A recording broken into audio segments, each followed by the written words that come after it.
di sekolah banyak. Tidak main bola di dalam kelas. Tidak main bola di dalam kelas. Jangan dulu. Jangan berantem. Jangan main fisik. Ya, apalagi? Sama aja.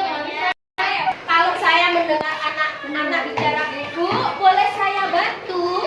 Itu positif tidak? Positif. Anak-anak membagi kertas sticky note untuk keyakinan kelas yang terlihat, terdengar, dan perilaku.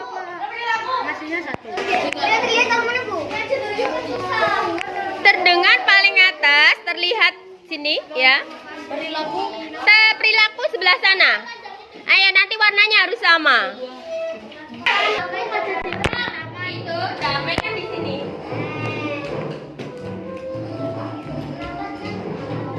Oh, tadi ada satu belajar. Ibu akan tulis sikap belajar. Sikap belajar, ya. Anak ya, ada 6 keyakinan kelas yang akan kita bahas lagi besok. Kita pindah ke sini. Coba lihat tugas besok. Yang akan kita diskusikan bersama-sama. Kelas yang akan kita diskusikan bersama-sama tentang saling menghargai.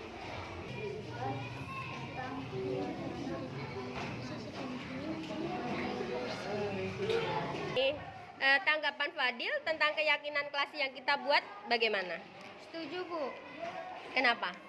Supaya kelas lebih aman dan nyaman, lebih tentram, tidak ada orang bertengkar lagi. Iya, itu harapan Fadil ya? Iya, Bu. Apakah keyakinan kelas dapat ditambah? Iya, dapat, Bu. Siapa yang akan menambahkan nanti? Murid-murid, Bu. Murid-murid, bukan guru. Bukan. Ya bareng-bareng ya. Bagian mana yang paling Gema ingat saat kita membuat keyakinan kelas?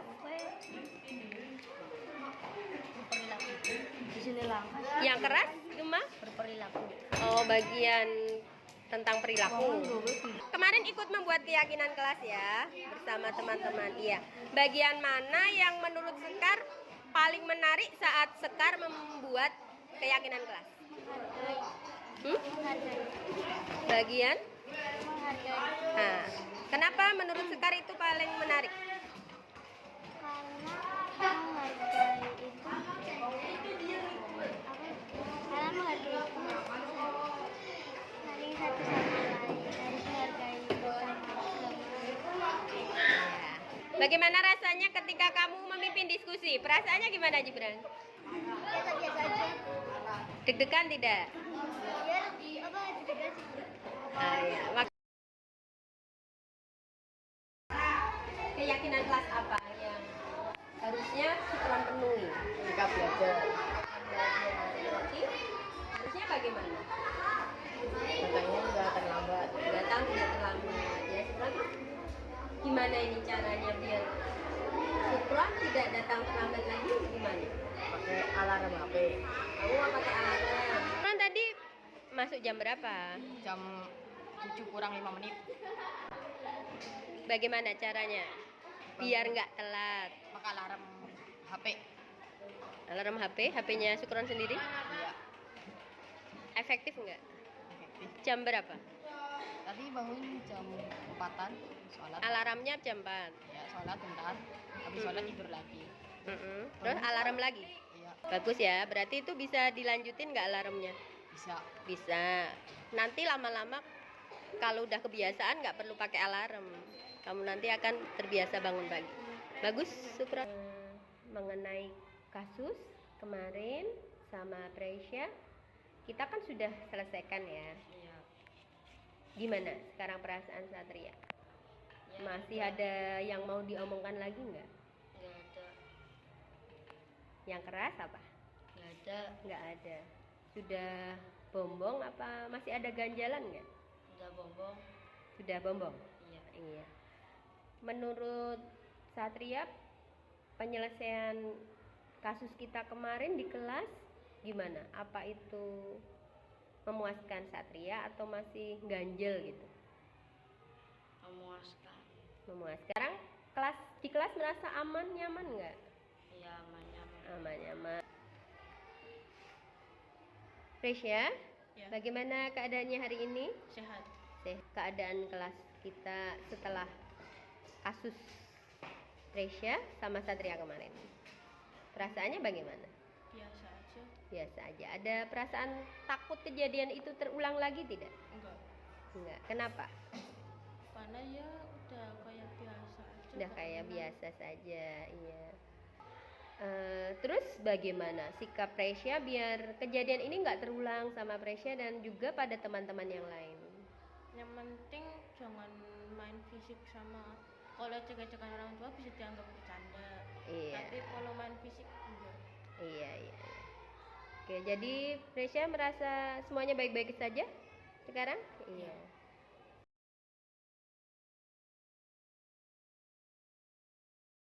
Budaya positif.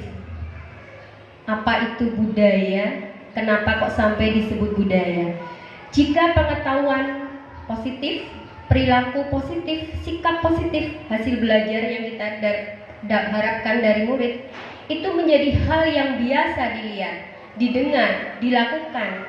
Karena mengakar pada praktik pendidikan, maka berarti pengetahuan, perilaku, sikap yang didapat murid-murid kita itu sudah menjadi budaya.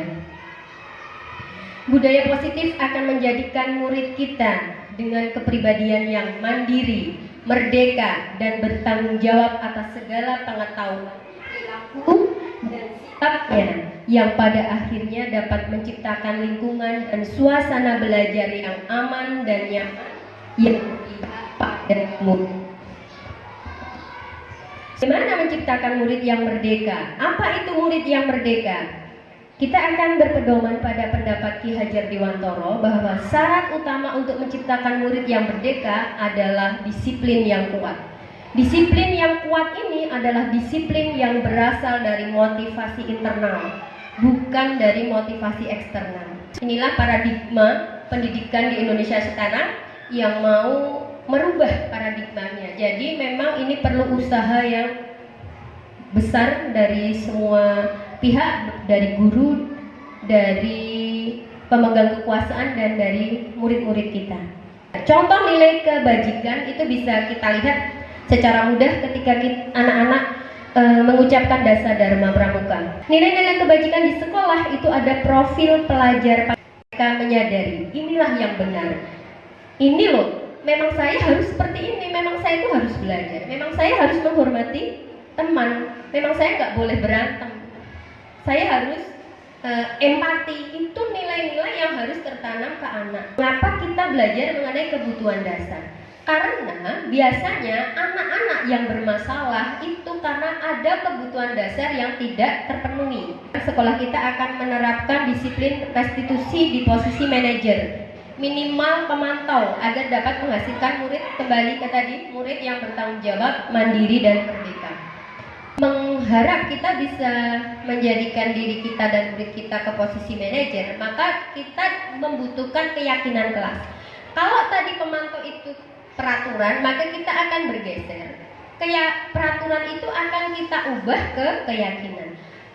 Restitusi itu adalah program disiplin positif yang merupakan proses menciptakan kondisi bagi murid untuk memperbaiki kesalahan mereka sehingga mereka bisa kembali pada kelompok mereka dengan karakter yang lebih kuat.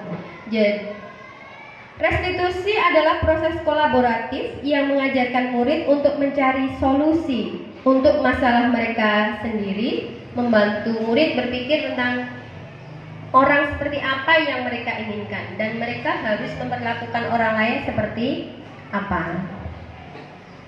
Selanjutnya, ini yang paling penting dari segitiga restitusi, yaitu menanyakan keyakinan kelas apa yang dilanggar. Keyakinan kelas atau keyakinan di rumah, keyakinan orang tua apa yang sudah diajarkan, misalnya seperti itu. Kamu ingin menjadi orang seperti apa kalau kamu mencuri, misalnya kayak gitu. Kalau gambarannya seperti apa? Anak berbuat kesalahan, ada peluang luar biasa bagi murid untuk bertumbuh karakternya. Asalkan murid bisa belajar dari kesalahan. Belajar dari pengalaman berbuat salah untuk membuat pilihan yang lebih baik yang akan mereka pakai terus menerus di masa depan mereka agar menjadi orang yang lebih baik, ya. Itulah karakter belajar dari. Maaf Bu, ini mau tanya khusus untuk kelas rendah kan, terutama kelas 1, untuk menerapkan istilahnya sistem keyakinan itu bagaimana ya Bu? Saya rasa dipancing dulu. Kalau di sekolah, kalau temannya ada yang mengerjakan tugas bagaimana? Kalau Bu Guru menerangkan, sikapnya bagaimana ya? Ayo coba, siapa mau bicara? Mungkin seperti itu kelas 1. Jadi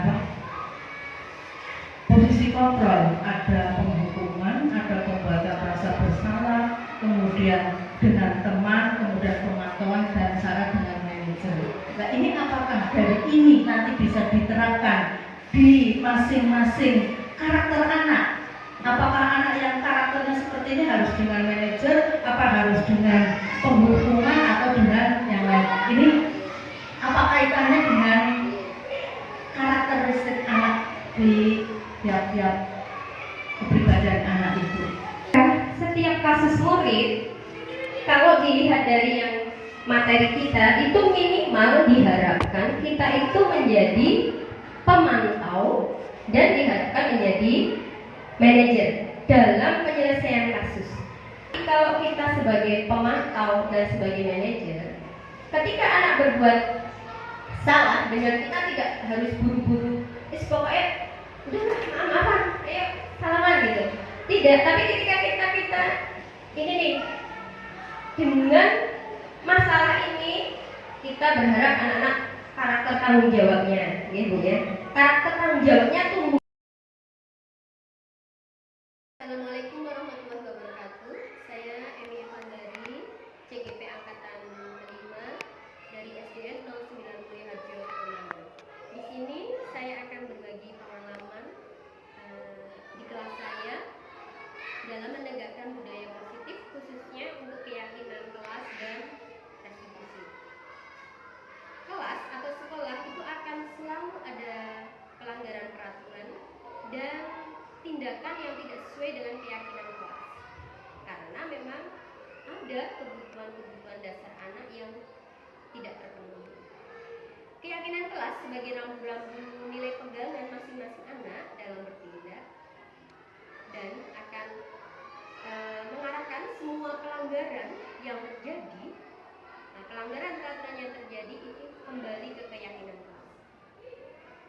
Keyakinan kelas akan diikuti dengan proses restitusi dalam mencari solusi menyelesaikan masalah yang terjadi pada masing-masing anak atau antar anak. Dan kunci dari proses restitusi adalah dialog. Dialog yang terjadi antara anak, murid, dan guru. Bagi saya, kegiatan yang sudah kami lewati dengan anak-anak untuk membuat keyakinan kelas dan restitusi, ini anak-anak sangat antusias, dan saya rasa kegiatan ini harus kita lakukan dengan tujuan untuk membentuk karakter anak yang merdeka dan bertanggung jawab mandiri. Adapun rencana ke depan yang menurut saya akan kami lakukan di sekolah, ya.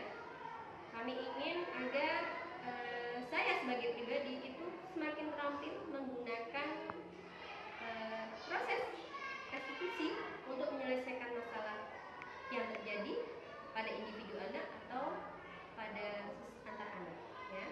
Dan saya berharap bahwa budaya positif khususnya mengenai restitusi dalam menyelesaikan masalah ini akan bisa dipraktekkan oleh semua guru di sekolah kami. Ini harapan saya ke depannya. Terima kasih.